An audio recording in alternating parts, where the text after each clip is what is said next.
On parle bien souvent des 205 GTI, mais il reste quand même un certain charme à contempler une 205, quel que soit le modèle. L'exemple de cette 205 Colorline, qui est une série limitée au catalogue Peugeot, qui sort en 91 et qui, on va dire, sort un petit peu après la 205 Junior. On est sur des finitions entre le bas de gamme et le haut de gamme. Donc on a un mélange en fait d'une 205 moyennement équipée avec des ajouts tels que des jantes de 205 XS, donc version sportive, et puis un petit panel d'options qui viennent un peu compléter le catalogue pour un peu étoffer le produit et offrir une voiture somme toute dans l'air du temps, moderne en restant abordable. Donc on avait 3 coloris disponibles à l'époque sur cette version Colorline. On avait un blanc en Meige, un rouge Vallelunga ou une couleur issue du catalogue des GTI, et oui, comme ici, donc un gris Magnum.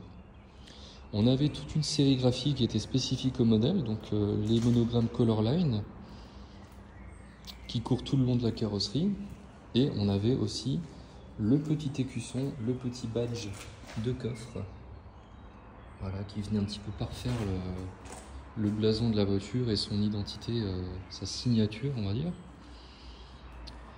Et puis après, grosso modo, on n'avait pas grand chose de plus. Alors cette voiture est un petit peu plus optionnée qu'à l'origine. On a d'abord ce toit demi-ouvrant, ou alors ouvrant complètement si on l'enlève. On verra ça un petit peu plus tard quand on montrera l'intérieur. Alors c'est pas une option de catalogue, mais c'était une option que les concessionnaires proposaient beaucoup à l'époque. C'était, on va dire, monnaie courante d'installer ce type de toit qui se faisait assez bien. Donc c'était assez courant de voir ça sur les 205 ou même sur d'autres véhicules. C'est la marque Webasto, je crois, qui fait ça. On regardera un peu après. Alors, donc je disais que ce véhicule a été un petit peu optimisé, enfin optionné, on va dire. Il y a une rajout d'une jupe GTI. Alors, c'est pas forcément pour le côté sportif de la voiture, mais c'est surtout pour le côté pratique, puisqu'on peut rajouter au choix soit des anti-brouillards, soit des longues portées. Donc ici, le choix a été fait pour des longues portées. Donc c'est de la reproduction, hein. C'est la marque Denji qui fabrique ça. Donc c'est pour retrouver un petit peu le côté vintage, et surtout pour pallier au manque des anti-brouillards vintage de la marque Siem, qui eux ne se trouvent plus du tout, ou alors à des prix un peu exorbitants. Donc je parlais des jantes tout à l'heure. Donc c'est des jantes de XS, donc de version un peu sportive. Donc la XS, hein, c'était la version qui était juste avant la GTI. Donc c'est des roues qui sont montées en 13. Donc là on n'est pas sur la monte de pneus d'origine, on est sur du 165. Je crois que d'origine on était sur du 155 ou même peut-être 145. Après on peut encore monter un peu plus gros, mettons du 175. Mais on va dire que là on respecte un peu la jante d'origine, la monte d'origine du véhicule. Et ça lui va plutôt bien.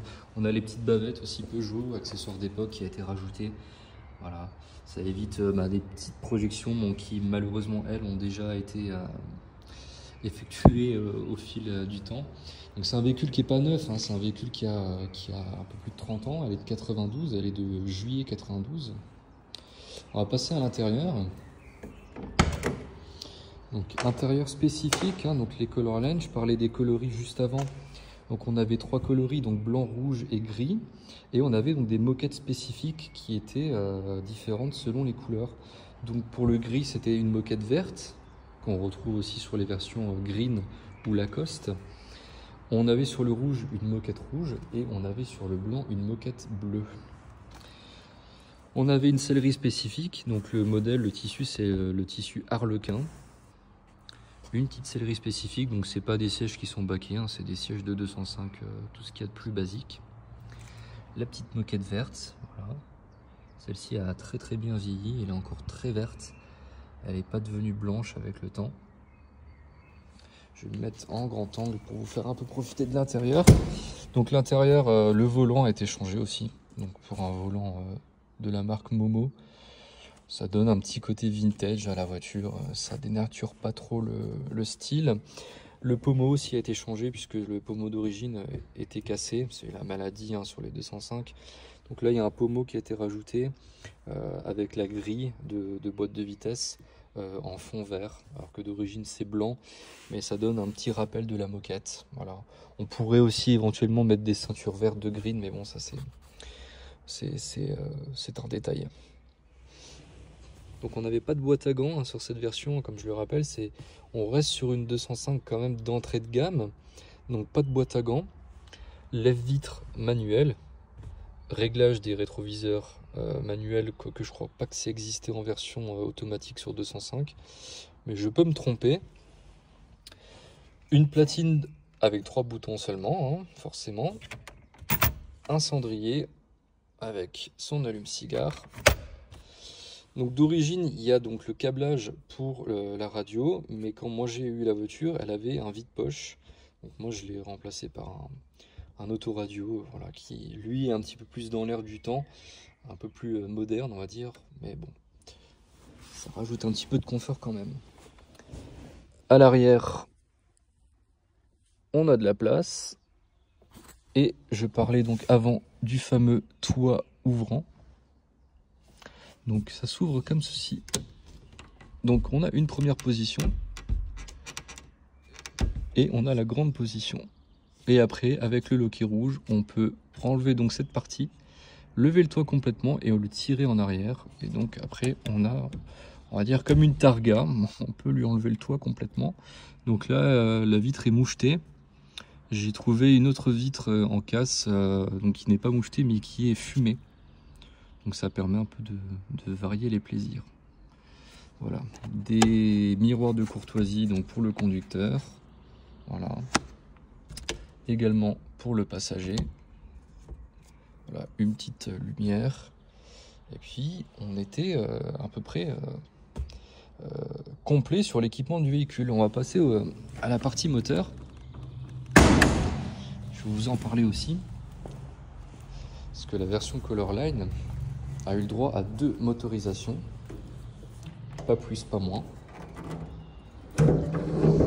Donc elle a eu le droit à une version essence et une version diesel. Donc là on est sur la version essence. Donc elle est motorisée par un fidèle moteur TU, donc 1100 cm3. Voilà, 1,1 litre d'une puissance de 60 chevaux. Alors j'ai parlé des options en début de vidéo. Elle avait une option boîte 5, donc celle-ci a la boîte 5, donc ce qui lui confère un comportement routier, on va dire plutôt agréable sur le long terme et sur les longues distances avec la 5e. Et puis surtout on économise un petit peu de carburant et on va chercher une vitesse de pointe qui est un petit peu plus élevée. Je crois qu'on est à 180 km/h maximum. Sur les boîtes 4 forcément on se limitait un petit peu. Donc voilà ce petit 1,1 litre qui est très beau, qui est très propre. Il n'y a pas eu de tuning.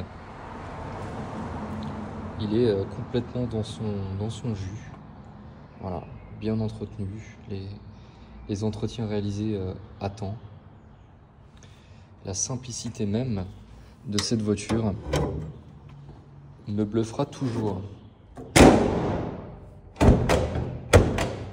Le capot ferme un peu mal en ce moment, mais voilà, il faut bien les claquer. On va passer vite fait au coffre, même s'il n'y a rien de particulier à y regarder, mais quand même. Donc selon les goûts de chacun, on pouvait rajouter un petit peu de sono. Donc là, il y a 2 haut-parleurs qui ont pris place sur la plage arrière et un petit caisson de basse. Je parlais encore une fois des options, mais il y en a une que j'ai oubliée. C'était donc le lave-glace, le bokeh de lave-glace et l'essuie-glace arrière. Voilà, donc l'essuie-glace arrière avait son propre bocal de lave-glace. Donc tout ça, c'était des options. Sinon, on avait vraiment le strict minimum. Voilà, donc j'espère que cette petite vidéo de présentation de la 205 Colorline vous a plu. N'hésitez pas à mettre des commentaires si vous avez des questions. Et puis on se retrouve pour une prochaine vidéo, peut-être à son bord. Allez, salut les passionnés.